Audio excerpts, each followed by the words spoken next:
Assalamualaikum warahmatullahi wabarakatuh. Perkenalkan, kami dari kelompok 6 akan mempresentasikan materi tentang inflasi dalam perspektif Islam. Yang mana pada mata kuliah ekonomi makro Islam ini diampu oleh Bapak Muhammad Anwar Fatoni, LC MA CDIF. Anggota kelompok kami yaitu ada saya sendiri, Andini dengan NIM 211011612,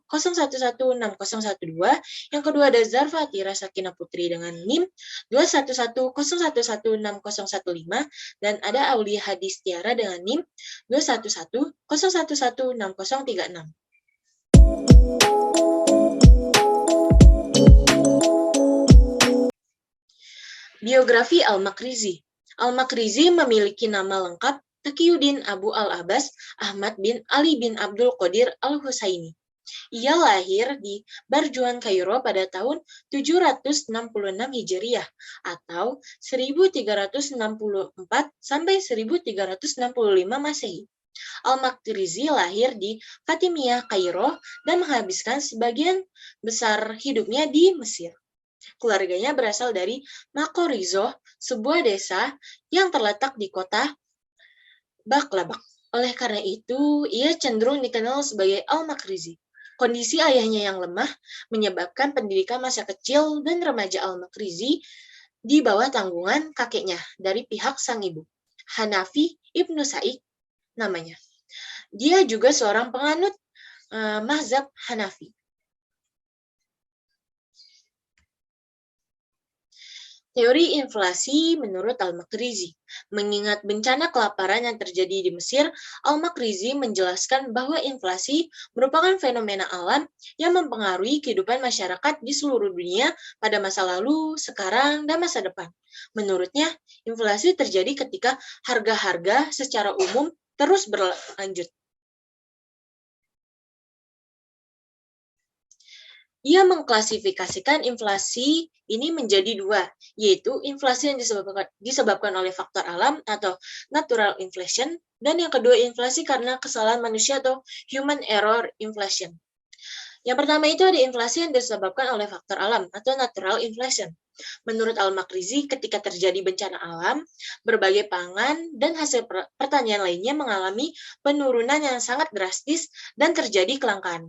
Di sisi lain, permintaan akan berbagai barang semakin meningkat karena sangat penting artinya dalam kehidupan. Harga telah meroket jauh melampaui daya beli masyarakat. Hal ini berimplikasi sangat penting bagi kenaikan harga berbagai barang maupun jasa. Yang kedua itu ada inflasi karena kesalahan manusia atau human error inflation.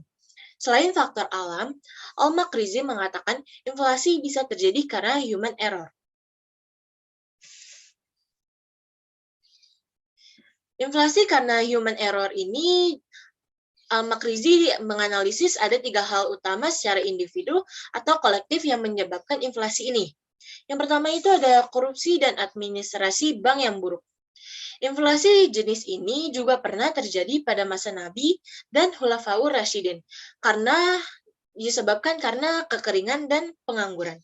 Yang kedua itu ada pajak yang berlebihan. Menurut Al-Makrizi, inflasi ini sama dengan yang terjadi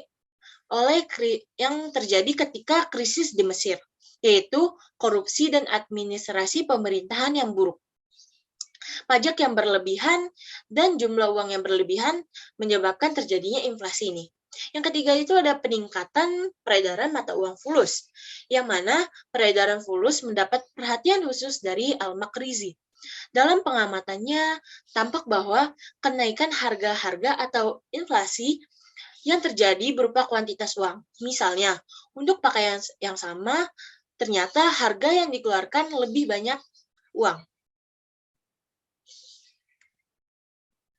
Natural inflation. Inflasi alamiah adalah inflasi yang terjadi ketika terjadi secara alami, bukan disebabkan oleh berbagai macam penyimpangan yang dilakukan oleh para penguasa negara. Misalnya ketika suatu bencana banjir terjadi, maka akan terjadi gagal panen di berbagai sawah sehingga terjadi kelangkaan bahan makanan dan meningkatnya harga bahan makanan. Ini sama dengan pendapat Al-Makrizi sebelumnya. Untuk menganalisis natural inflation dapat menggunakan perangkat analisis konvensional, yaitu Rumusnya MV sama dengan PT sama dengan Y. Keterangannya itu M sama dengan jumlah uang yang beredar, V adalah kecepatan peredaran uang, P adalah tingkat harga, T adalah jumlah barang dan jasa, dan Y adalah tingkat pendapatan nasional atau GDP. Yang mana ketika natural inflation terjadi, ini diartikan sebagai yang pertama gangguan terhadap jumlah barang dan jasa yang diproduksi dalam suatu perekonomian. Misalnya ketika T turun atau jumlah barang dan jasa turun, sedangkan M dan V tetap atau jumlah uang yang beredar dan kecepatan peredaran uang yang beredar tetap, maka konsekuensinya P meningkat atau tingkat harga menjadi meningkat. Yang kedua itu naiknya daya beli masyarakat secara real. Misalnya, nilai ekspor lebih besar daripada nilai impor, sehingga secara neto terjadi impor uang yang menyebabkan M atau jumlah uang yang beredar meningkat, sehingga jika V dan T atau kecepatan peredaran uang dan jumlah barang dan jasa tetap, maka P itu atau tingkat harga menjadi meningkat.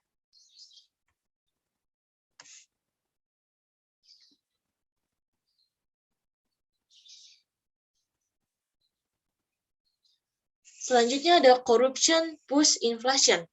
Korupsi akan mengganggu tingkat harga karena para produsen akan menaikkan harga jual produksinya untuk menutupi biaya-biayanya yang telah mereka keluarkan untuk sesuatu yang seharusnya tidak ada. Dimasukkannya biaya-biaya tersebut ke dalam cost of goods sold, sehingga harga jual pada keadaan normal profit akan naik. Hal ini menyebabkan cost of goods sold menjadi tidak merefleksikan nilai sumber daya sebenarnya yang digunakan dalam proses produksi. Harga yang terdistorsi oleh komponen yang seharusnya tidak ada akan mengakibatkan biaya tinggi atau high cost ekonomi. Pada akhirnya, yang terjadi inefisiensi alokasi sumber daya yang akan merugikan masyarakat secara keseluruhan. Selain itu, korupsi dan administrasi yang buruk jika terus dibiarkan akan menyebabkan perekonomian pada keterpurukan atau spiraling inflation atau hyperinflation.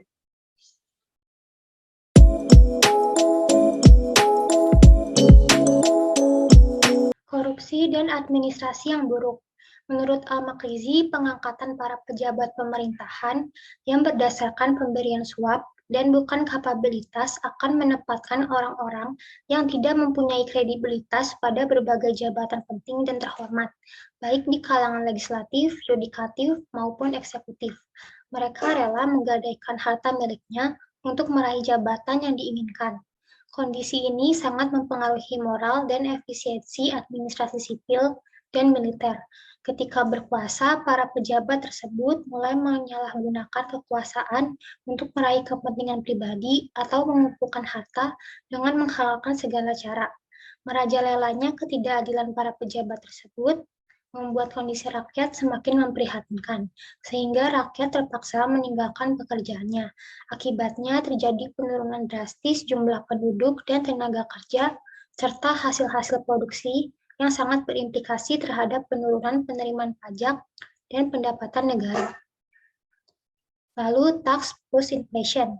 Pajak inflasi merupakan inflasi yang diakibatkan terlalu banyaknya jumlah uang yang beredar karena pemerintah mencetak uang terlalu banyak untuk membiayai perekonomiannya. Mencetak uang baru terlalu banyak dapat menimbulkan biaya sosial akibat inflasi tersebut. Efek yang ditimbulkan oleh pajak yang berlebihan tersebut yaitu efisiency loss atau deadweight loss, atau hilangnya efisiensi ekonomi bagi konsumen atau produsen karena efisiensi alokasi sumber daya tidak tercapai. Tingkat inflasi juga dapat mempengaruhi penerimaan pajak penghasilan, karena dengan adanya inflasi, masyarakat akan mengurangi tingkat belanja mereka dikarenakan harga barang-barang yang semakin naik dan nilai mata uang yang semakin menurun. Pajak yang berlebihan. Menurut Al-Makrizi, akibat dominasi para pejabat bermental korup dalam suatu pemerintahan, pengeluaran negara mengalami peningkatan yang sangat drastis. Sebagai kompensasinya, mereka menerapkan sistem perpajakan yang menindas rakyat dengan memberlakukan berbagai pajak baru, serta menaikkan tingkat pajak yang telah ada. Hal ini sangat mempengaruhi kondisi para petani yang merupakan kelompok mayoritas masyarakat. Konsekuensinya, biaya untuk penggarapan tanah, penaburan benih, dan sebagainya meningkat. Kenaikan harga tersebut hampir mustahil mengalami penurunan karena sebagian besar dimiliki oleh pejabat yang haus kekayaan.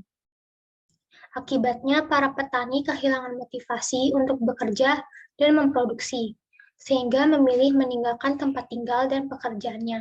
Dengan demikian, terjadi penurunan jumlah tenaga kerja yang mempengaruhi tingkat hasil produksi padi serta hasil bumi lainnya, dan pada akhirnya menimbulkan kelangkaan bahan makanan dan meningkatkan harga-harga.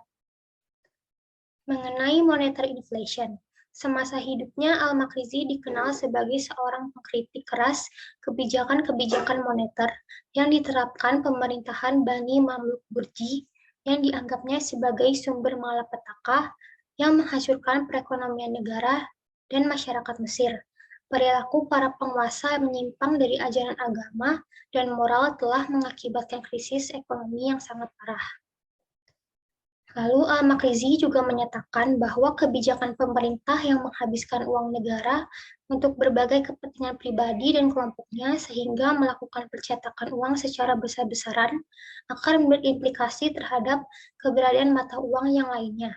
Selain itu, kebijakan tersebut juga akan mempengaruhi penurunan nilai mata uang secara drastis, dan akhirnya uang tidak lagi bernilai dan harga-harga membumbung tinggi yang pada gilirannya menimbulkan kelangkaan bahan makanan.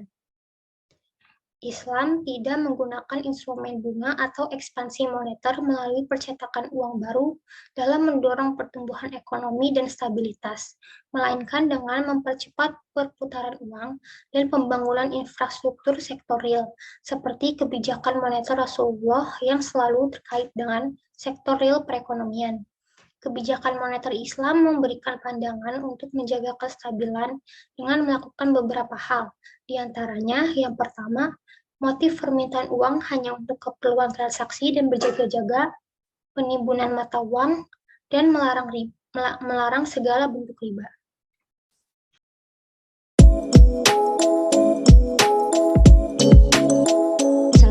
Saya akan menjelaskan konsep atau teori inflasi konvensional. Yang pertama yaitu teori kuantitas.